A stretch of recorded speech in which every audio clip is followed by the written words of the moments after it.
This one time many years ago, I drove to the beach and I spent most of the day there.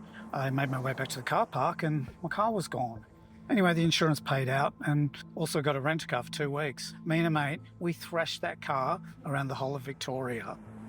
I decided I want to go see the 12 Apostles. We got to the Great Ocean Road and I was starving. I saw this sign on a fence painted in white with the words café.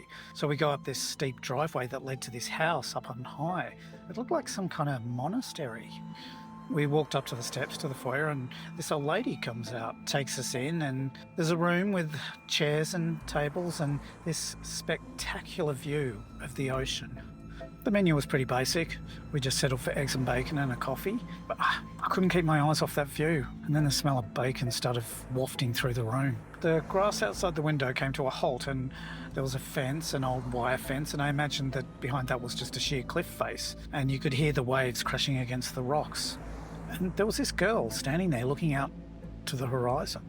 I nearly jumped out of my skin when the lady plonked the plates right in front of me. I wasn't disappointed. It was toast lathered in butter with heaps of well-cooked bacon and 2 eggs with bright yellow yolks. We just ate in silence. It was perfect after that long drive. And then the lady comes back with the coffee. I got my mouth full and I'm looking out the window and she said, the reason we bought this place was because of the view. It used to be an old school for mainly orphans. She told us we were welcome to look outside and go for a walk, but to be careful because the fence was in need of repair. My mate was still eating, so I went out alone.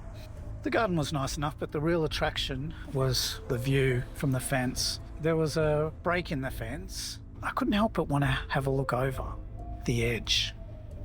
I pushed through my vertigo and I leant over and the view matched the sound of the crashing waves. Out of the corner of my eye, I sensed someone and I took a leap back, and it was the girl that I'd seen from the window. I come here all the time, she said.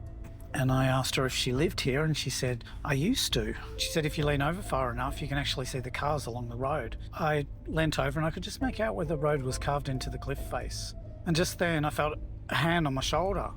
It was my mate. He's like, don't fall. But that girl had gone. I finished my coffee and paid the bill. Walking out of the foyer, I stopped to look at the old frames on the wall. They were photographs that were of teachers and their students and they had dates on the bottom. Most of them were around the 1950s. One of the pictures had this stern, angry woman behind her class. And right at the front, in the middle, was that girl from the cliff.